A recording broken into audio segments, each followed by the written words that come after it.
जासूस बलराम। ये कवर चित्र है दोस्तों।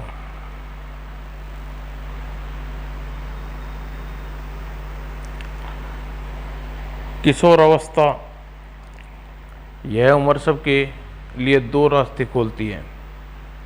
हम तो तीनों युवकों ने ट्यूशन से लौटते समय किडनैप किया गया, जिसकी उम्र शायद 17-18 साल के लगभग है।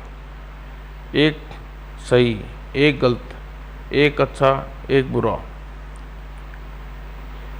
समय क्या जब आपने किडनैप का पता चला। हमारे बच्चे के तकरीबन 8 बजे घर तक घर लौट आते थे, लेकिन कल रात 10 बजे तक भी घर नहीं आए।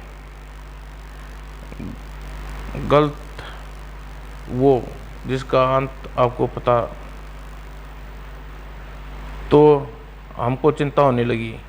इसी समय मेरे पास तोमर साहब का फ़ोन आया, जो मुझे अपने बेटे युवराज के बारे में पूछ रहे थे। तो मैंने उस सन्नी के बारे में पता चला तो वह भी घर पे नहीं आया। हम सभी पेरेंट्स से फ़ोन आपस में गए और पता चला मेरा बेटा पीयूष और उसके दोस्त ट्यूशन से वापस आते समय घर नहीं आए और किडनैप होने का शक हुआ। तो हम सब ने तोमर साहब के निर्देश पर आपसे बात करने का फैसला किया।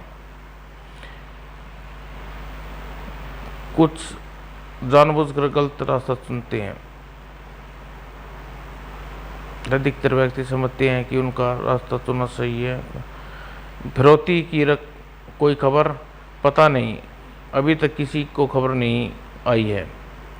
हमें किडनैप अगले कदम का इंतज़ार करना होगा। यह वक्त इंतज़ार करने का नहीं, आपको जो करना है जल्द कीजिए। हमारे बच्चे की चिंता हो रही है। पता नहीं किडनैपर ने हमारे बच्चों के साथ क्या सलूक किया होगा।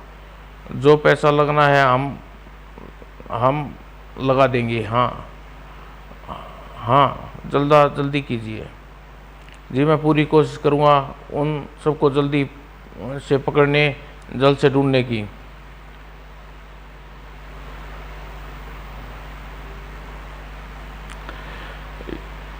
इस फोटो में सभी लड़कों का फोटो है। चौथा लड़का कौन है?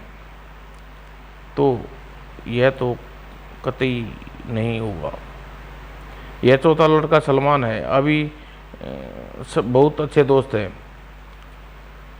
उस दिन सलमान कहाँ था जब किडनैपिंग हुई? उसकी तबीयत खराब थी, कुछ दिनों से ट्यूशन नहीं जा रहा था। समय रहते नादानियों को सुधारा जाए तो जीवन बर्बाद हो सकता है। मिलना होगा सलमान से। एड्रेस तो यही है। तो आप सलमान हैं? जी हाँ। आप कौन हैं? मुझे जासूस बलराम के नाम से जाना जाता है। मैं तुम्हारे दोस्त की किडनैपिंग के बारे में कुछ सवाल पूछूंगा। मुझसे शौक से पूछिए।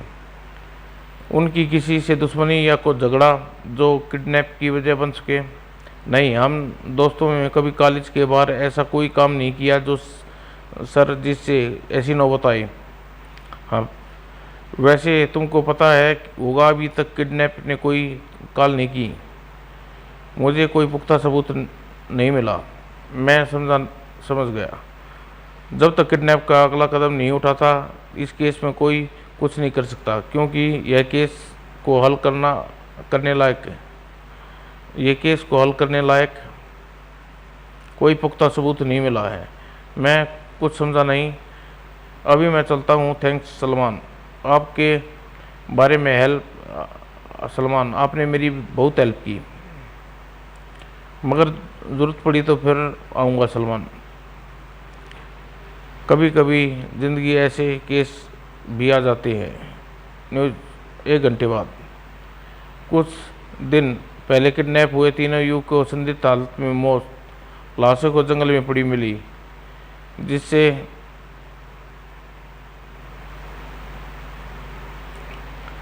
यह कैसे हो सकता है? उनको मैंने जिसने अपराध तो होता है और पर अपराधी नहीं, वन विभाग, खुल जा जल्दी। कौन आ गया सनी? कौन हो सकता है वह? देखा पीयूष मस्त अपने काम में लगा हुआ है। चीयर्स। शराब, गांजा, सिगार? वही यार, थैंक गॉड तुम ठीक हो। एक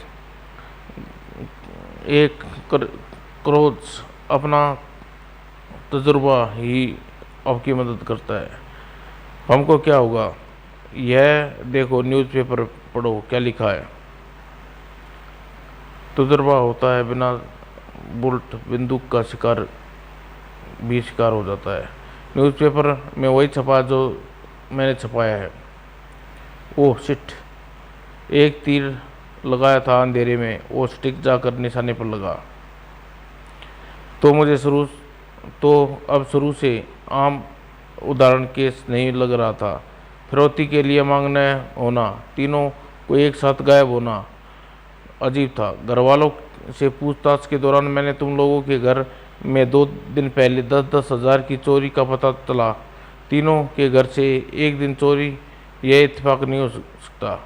फिर जब सलमान के घर पूछताछ के लिए गया तो उसका मोबाइल में देखा कुछ देर पहले पीयूष की कॉल किया गया था। मामला कुछ समझ में आ गया और अब शक यकीन में बदलने के लिए मैंने न्यूज़पेपर में प्रिंट करवाया और आपके हाथ में है। फिर हुआ यह कि न्यूज़पेपर में पढ़ते ही सलमान यहाँ भागा चला जहाँ तुम सब अपनी माँ बाप को बेवकूफ़ बनाकर अपनी कीमती समय बर्बाद कर रहे हो। मैं पूछता हूँ क्या वजह थी तुम सबको ये करने की? यह सब हमने अपने माता पिता की डांट से बचने के लिए किया। वे चाहते थे कि हमें एग्जाम में अच्छे मार्क्स लेकर आएँ। हम ऐसा नहीं कर पाए, इसलिए हमें एग्ज़ाम ना देने की सोची। खुद को किडनैप करने का प्लान बना डाला और सलमान की खाली पड़ी फार्म हाउस में हमारे लिए अच्छी जगह थी। इस सब के लिए हमें अपने घर से चोरी करनी पड़ी। आप लोगों को शायद अंदाज़ा हो गया, लेकिन एक छोटी सी नादानी की वजह से आप लोगों के परिवार की क्या हालत हुई है। हमें माफ़ कर दो। मेरे माफ़ करने से क्या होता है? अपने पेरेंट्स से माफ़ी मांगो।